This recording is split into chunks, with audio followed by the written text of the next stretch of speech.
இன்னைக்கு வீடியோவில் போன வீடியோனுடைய எக்ஸ்டென்ஷன் தான். அதாவது பட்டிமன்ற ராஜா வந்து அமெரிக்காவுக்கு போயிருந்தார். அமெரிக்காவில் அட்லாண்டா அப்படின்ற ஒரு ஏரியாவில் ஒரு ஈவெண்ட்டு. அந்த ஈவெண்ட்டில் கலந்துக்கு போன பட்டிமன்ற ராஜா பாரதி பாஸ்கர். உங்களுக்கு தெரியும் பாரதி பாஸ்கர். இவங்க 2 பேர் தான் வந்து விஐபி பேச்சாளர். இப்போ என்ன மேட்ருன்னா, போன வீடியோவில் சொன்னதை சுருக்கமாக சொல்கிறேன். இவங்க சாப்பிட்ற இடத்துல வந்து இவங்களுக்கு ஃபுட்டு கொடுக்கறதுக்காக தமிழ் சாப்பாடுன்னு சொல்கிறாங்க. அந்த தமிழ் சாப்பாடை கொடுக்கறதுக்காக ஒரு சிலரை வந்து நியமிக்கிறாங்க. அதில் வந்து அந்த நியமித்த பெண்களிடம் பட்டிமன்ற ராஜா வந்து அவங்களுடைய டீட்டெயில்ஸ் எல்லாம் கேட்குறாரு. நீங்கள் எந்த இடத்துலேருந்து வர்றீங்கம்மா, நீங்கள் யாரும்மா அப்படின்னு கேட்குறப்போ அவங்க சாதியை வந்து கேட்டதாக சொல்லப்படுது. அப்போது அந்த ஒரு பர்டிகுலராக ஒரு பெண்கிட்ட நீங்கள் எந்த ஊர்லேருந்து வர்றீங்க அப்படின்னு கேட்குறப்போ அவங்க வந்து நான் காரைக்குடியிலேருந்து வரேன் அப்படின்னு சொல்கிறாங்க. இப்போது காரைக்குடியிலேருந்துன்னு சொன்னால் நீங்கள் செட்டியாரா அப்படின்னு கேட்டிருக்காரு. ஆனால் அவங்க வந்து அதாவது இந்த மாதிரி கேட்டதுக்கு அப்புறமா அவங்க ரொம்ப ஃபீல் பண்ணி அங்கே ஒரு தன்னுடைய சாதியை சொல்ல முடியாத அந்த நிலைக்கு வந்து தள்ளப்பட்டு அவங்க கலங்கி ஒரு மாதிரியான ஒரு ஃபீல், அந்த ஃபீலை வந்து அவங்க ரொம்ப எமோஷ்னலாக அவங்க அம்மா கிட்ட எக்ஸ்ப்ரெஸ் பண்ணியிருக்காங்க. அந்த எக்ஸ்ப்ரெஸ் பண்ண அவங்க அம்மா என்ன பண்ணியிருக்கிறாங்கன்னு சொன்னால், இந்தியாவில் இருக்கிற அவங்க அக்கா பையன்கிட்ட சொல்லியிருக்கிறாங்க. அவன் அக்கா பையன் வந்து ஒரு பெரியாரிஸ்டா, ஒரு அம்பேத்கரிஸ்டா, ஒரு முற்போக்கு சிந்தனையாளராக இருக்கிறதுனால அவர் வந்து ஒரு ஃபேஸ்புக்கில் வந்து ஒரு பதிவு போடுறாரு. அந்த பதிவு வந்து வைரலான ஒன்று ட்ரைப்ஸு கரிகாலன் யூடியூப் சேனலில் ட்ரைப்ஸில் வந்து ஒரு பேட்டி கொடுக்குறாரு. அந்த பேட்டியை பார்த்ததுக்கப்புறமும் இந்த விஷயத்தில் இதுதான் நடந்திருக்கும் அப்படின்னு நான் என்னுடைய முன்முடிவு தவறாக இருக்கலாம். ஆனால் என்னுடைய முன்முடிவு வந்து என்னுடைய அனுபவத்தில் அது 100% கரெக்ட் அப்படின்னு தான் நான் நினைக்கிறேன். தவறாக இருந்தால் விவாதிக்கலாம். ஆனால் பட்டிமன்ற ராஜா வந்து இந்த விஷயத்தில் நான் தவறு செய்யலை, நான் வந்து ஜாதியை கேட்கல, நான் வந்து நீங்கள் செட்டியாரான்னு நான் கேட்கல, செட்டி நாடான்னு நான் கேட்டேன் அப்படின்னு ஒரு விளக்க வீடியோ ஒன்று போட்டிருக்கிறாரு. இப்போது இந்த விளக்க வீடியோ நம்பும்படியாக இருக்கா? இந்த விளக்க வீடியோ அவர் கொடுத்ததுனால அந்த பெண் வந்து குற்றவாளியா, இல்லை அந்த பெண் வந்து சரிய காது கேட்காத ஒரு ஆளா? இப்படி பல கேள்விகள் இருக்குது. இவர் ஒரு வீடியோ போடுறாரு, இவருக்கு சப்போர்ட் நிறைய இருக்காங்க சோஷியல் மீடியாவில். அவருடைய பதிவுக்கு பின்னாடி பல கமெண்ட்ஸ் அதில் பார்க்கும்போது அவருக்கு ஆதரவாக நிறைய இருக்குது. 95% வந்து அவருக்கு ஆதரவான கமெண்ட்ஸ் தான் வந்துட்டுருக்கு. இதிலிருந்து என்னுடைய போன வீடியோவில் இருந்து என்னுடைய நிலை என்ன? அந்த பட்டிமன்ற ராஜா குற்றவாளியா, இல்லை அந்த பெண் தான் வந்து வேணுன்னே வந்து இவர் மேலே புகார் சொல்லியிருக்கிறாங்களா? இந்த வீடியோவில் டீட்டெயிலாக என்னுடைய கருத்தை நான் உங்ககிட்ட ஷேர் பண்ணலான்னு ஆசைப்படுறேன்.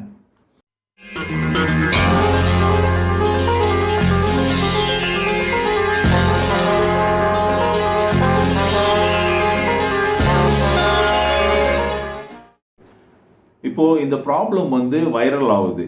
பல பேர் வந்து முற்போக்கு சிந்தனையாளர்கள் வந்து அம்பேத்கரிஸ்ட்டு, பெரியாரிஸ்ட்டு, கம்யூனிஸ்ட் இந்த மாதிரி ஒரு யூடியூப் சேனலில் சோஷியல் மீடியாவில் வந்து பட்டிமன்ற ராஜா வந்து இந்த மாதிரி பேசியிருக்கக்கூடாது அப்படின்னு சொல்லி அந்த பட்டிமன்றத்தை பற்றியும் அந்த பட்டிமன்றத்தினுடைய விவாதங்களை பற்றியும் பல பேர் வந்து கேள்வி எழுப்புறாங்க. அப்போது என்ன பண்ணுறாருன்னா, பட்டிமன்ற ராஜா வந்து ஒரு விளக்க வீடியோ, ஒரு 3 நிமிஷம் வீடியோ ஒன்று போடுறாரு. அதில் வந்து நான் வந்து அந்த மாதிரியெல்லாம் கேட்கல, நான் வந்து செட்டியாரான் அப்படிலாம் கேட்கல, செட்டி நாடான்னு அப்படி கேட்டேன் நான், அதுதான் தவறுதலாக புரிந்து கொள்ளப்பட்டது அப்படின்னு சொல்கிறாரு. அதுக்கப்புறமும் வந்து அவரை பற்றியே அவர் வந்து சர்டிஃபிகேட் கொடுத்துக்கிறாரு. நான் வந்து அப்படியெல்லாம் நான் பேசுகிற ஆள் கிடையாது, நான் வந்து அப்படியெல்லாம் பழகிற ஆள் கிடையாது, நான் இத்தனை பேர் வந்து இத்தனை ஸ்டேஜில் வந்து நான் வந்து மற்றவங்களை திருத்த தான் பார்த்துருக்குறேன் அப்படின்னு பல சர்டிஃபிகேட்ஸ் வந்து அவரை பற்றி அவர் கொடுத்துக்கிறாரு. சாலமன் பாப்பையா, பட்டிமன்ற நடுவர் வந்து சாலமன் பாப்பையா வந்து ஒரு வீடியோ போடுறாரு. அதுலேயும் பார்த்தேன்னா என்ன சொல்கிறாருன்னா, ராஜா வந்து மிகவும் அருமையானவர், மிகவும் நல்லவர், வல்லவர், அவர் வந்து இந்த மாதிரியான விஷயத்தெல்லாம் செய்திருக்க மாட்டார் அப்படின்னு அவருக்கு வந்து சர்டிஃபிகேட் கொடுக்குற வேலையை தான் பார்க்குறாரு. அதுக்கப்புறமா அவருடைய கமெண்ட்ஸ்லையும் சரி, இந்த வீடியோ வந்து பல தளங்களில் வந்து ஷேர் ஆகுது. அது கீழே போய் பல கமெண்ட்ஸ் எல்லாம் பார்க்கும்போது இவர் வந்து பாதிக்கப்பட்டது போலும், இவர் தான் பாதிக்கப்பட்டாராம். அதாவது ராஜா வந்து பாதிக்கப்பட்டவர் போல பல கமெண்ட்ஸ் வந்துட்டு இருக்கு. நீங்க வந்து ரொம்ப தைரியமா இருக்கணும், இந்த மாதிரி எல்லாம். இது இதெல்லாம் பார்க்கும்போது என்னன்னு சொன்னா, அதாவது யார் வந்து உண்மையாக பாதிக்கப்பட்டதை மறந்து இப்போ பாதிக்கப்பட வச்சவருக்கு வந்து அவருடைய ராஜா அப்படின்ற ஒரு ஆளுமையை வந்து அப்படியே வந்து மெயின்டைன் பண்றதுக்காக பல பேர் வந்து முட்டு கொடுத்துட்டு இருக்காங்க. இப்போ ஒரு பெண் வந்து சாதி ரீதியா பல 1000 கிலோமீட்டர் தாண்டி அவங்க ஒரு விஷயத்துக்காக பாதிக்கப்பட்டாங்க. அந்த ஃபீல் வந்து இங்க எத்தனை கடத்தப்படலை. இங்க பல பேருக்கு வந்து இது கடத்தப்படலை.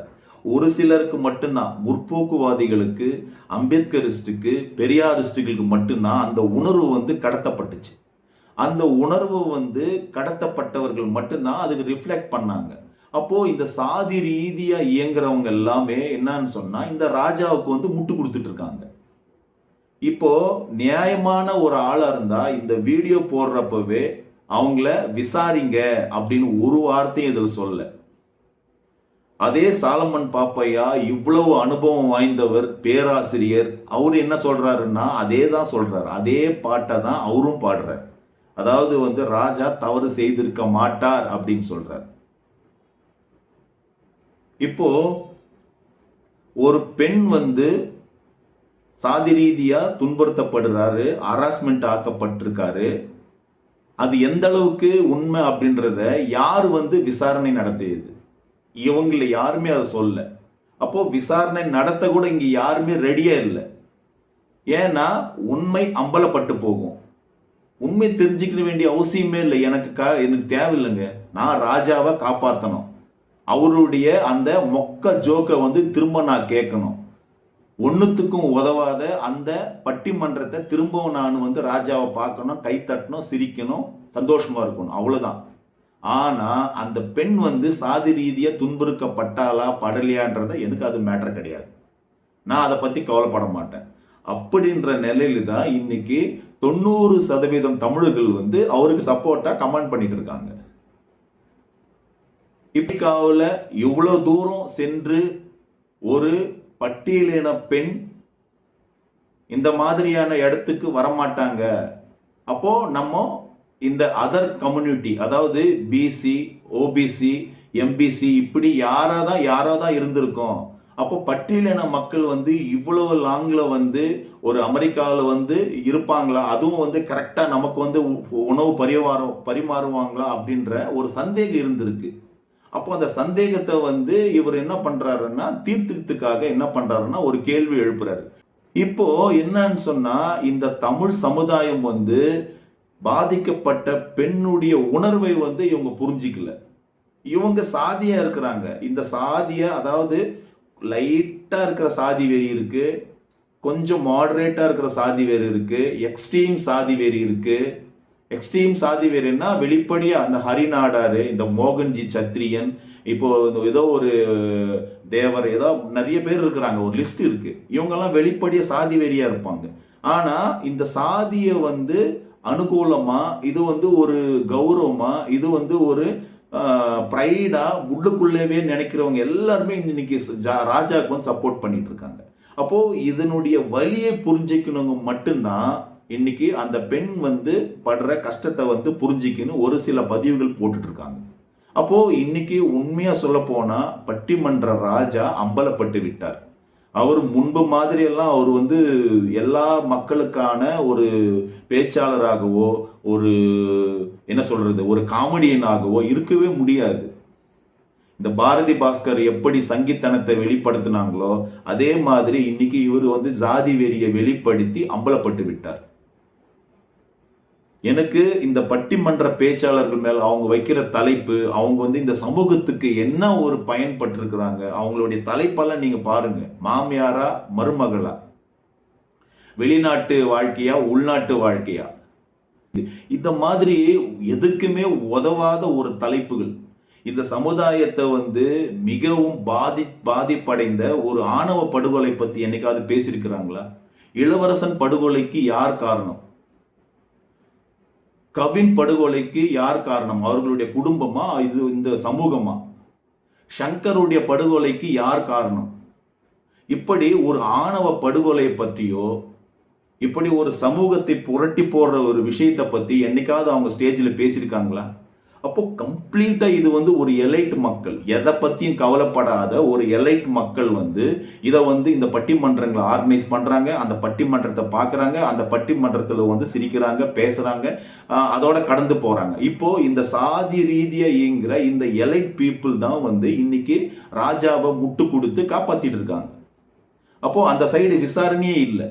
ஏன் கூட இருந்தாங்கல்ல, கூட வந்து பல பேர் இருந்தாங்க, அவங்கள விசாரிங்க. அப்போ விசாரணைக்கு உட்படுத்துக்கு இவங்களுக்கு ஒரு அந்த சிந்தனையே கிடையாது. இவரை காப்பாத்துறதுல தான் மெயின சிந்தனையில் இருக்கிறாங்க. இவரை காப்பாத்திடணும், இவர் முன்ன மாதிரி வந்து நல்லவர் கெட்டவர் அப்படின்னு அவருக்கு பவுடர் கிவுடர்லாம் போட்டு குளிக்க வச்சு நிக்க வைக்கணும் திருப்பி. அப்போ சாதி ரீதியா அந்த உணர்வு, அந்த ஃபீல் பண்ண அந்த வடு வந்து, அந்த காயம் வந்து அந்த பெண்கிட்ட அப்படியே இருக்கும். அவங்க தொடர்ந்து அம்பேத்கரையும் பெரியாரையும் மார்க்ஸையும் படித்தா ராஜாலாம் ஒரு மேட்டரே கிடையாது, அவரு நம்மளை பத்தி சாதின்றது ஒரு இழிவான விஷயன்றது அவங்க புரிஞ்சுக்கிட்டாங்கன்னா அப்போ அசிங்கப்பட வேண்டியது ராஜாவை தவிர நான் ஒன்றும் இல்லை அப்படின்னு சொல்லி அவங்க பெருமையா நிற்கலாம். அவங்க தான் வந்து இப்போ சைக்கலாஜிக்கலா அவங்க வந்து அம்பேத்கரையும் பெரியாரையும் மார்க்ஸையும் படிக்க வேண்டிய கட்டத்தில் கொள்கை. இந்த பட்டிமன்ற பேச்சாளர்கள் பல பேரை பாருங்க, எந்த தலைப்பிலாவது போய் பேசுவாங்க. அதாவது இன்னைக்கு ஒரு தலைப்புல வந்து ஒரு சைடு நின்று பேசுவாங்க, அதாவது மருமகள் தான் வந்து பெஸ்டா இருக்கிறாங்க அப்படின்னு ஒரு தலைப்பு பேசுவாங்க. இன்னொரு வந்து ஸ்டேஜில் பார்த்தோன்னா மாமியார் தான் சிறந்தவர்கள், மாமியார் சைடு போய் நின்று பேசுவாங்க. அப்போ ஒரு சைடுல அதாவது எந்த சைடு பணம் கொடுத்தா எதை வேணா பேசுவாங்க. அப்போ அதாவது என்னை பொறுத்த வரைக்கும் ராஜா அந்த மாதிரி சாதியை கேட்டுதான் அந்த பிரச்சனை நடந்திருக்கு. அது என்னால ஆணித்தரமா என்னால சொல்ல முடியும். ஏன்னா இவங்க வந்து அதாவது ஒரு விசாரணையே கிடையாது. அந்த விசாரணை எதுக்கு, அது தேவையே இல்லை அப்படின்ற மாதிரி கடந்து போயிட்டாங்க. அப்போ அந்த சைட்ல இருக்கிறவங்க அவங்களுடைய வாய்ஸ், அந்த பெண்ணுடைய வாய்ஸும் சரி, அந்த சுற்று இருக்கிற அவங்களுடைய உறவினர்களுடைய வாய்ஸும் சரி, இங்க வந்து பெரும்பாலான சமூகத்தால இன்னைக்கு வந்து அழுத்தப்பட்டிருக்கு. அப்போ அவங்க வந்து வாய்ஸ் ரைஸ் பண்ண முடியல. பல காரணங்கள் இருக்கு. பல காரணங்களால இன்னைக்கு ராஜா வந்து சேஃப் ஆயிட்டார். ஆனா அந்த சேஃப் வந்து நல்ல விதமான ஒரு சேஃப் கிடையாது. இதுக்கு முன்னாடி இருந்த ராஜா கிடையாது. பட்டிமன்றத்தினுடைய ராஜாவுடைய வேல்யூ போனதுதான். அதுதான் உண்மை.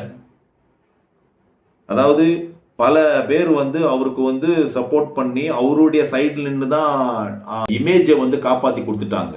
ஆனா இந்த பெண்ணுடைய சைடுல வந்து என்ன நடந்ததுன்னு விசாரணையே இல்லை. என்னை பொறுத்த வரைக்கும் ராஜா இந்த விஷயத்துல குற்றவாளி தான். எப்போ குற்றவாளி இல்லைன்னு சொன்னா அந்த தீர விசாரிக்க வேணும், அந்த பெண் சைட்ல விசாரிக்கணும். ஒருவேளை அவங்க வந்து வேணும்னே ராஜாவுடைய புகழை வந்து கலங்கப்படுத்துறதுக்காக இந்த மாதிரி ஏதாவது வந்து ஒரு விஷயத்துல இறங்கினாங்களா, அப்போ விசாரிக்கணும். அப்போ விசாரிக்க முடியாத அளவுக்கு இங்க ஒரு சூழல் உருவாக்கப்பட்டிருக்கு. அரசியல் சார்ந்தோ இல்ல அவர் வந்து ராஜா வந்து சிறுபான்மை, அவர் சிறுபான்மை இருந்தாலும் அவர் ஒரு பெரிய இமேஜில் இருக்கிறவரு, அப்போ எதுக்காக இந்த விஷயத்தை பெருசுப்படுத்தணும் அப்படின்னு கூட போயிருக்கலாம். ஆனா ராஜா குற்றவாளி தான். ராஜா இந்த தப்பு செஞ்சிருக்கிறாரு அப்படின்றது தான் என்னுடைய ஆணித்தரமான பதிவு.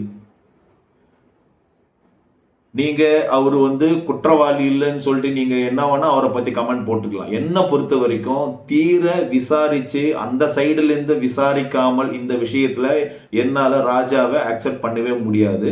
இதுதான் இந்த சமம் ராஜாவின் உண்மையான தீர்ப்பு. தொடர்ந்து என்னுடைய வீடியோ பாருங்க, லைக் பண்ணுங்க, கமெண்ட் பண்ணுங்க, சப்ஸ்கிரைப் பண்ணின்னு பாருங்க. நன்றி.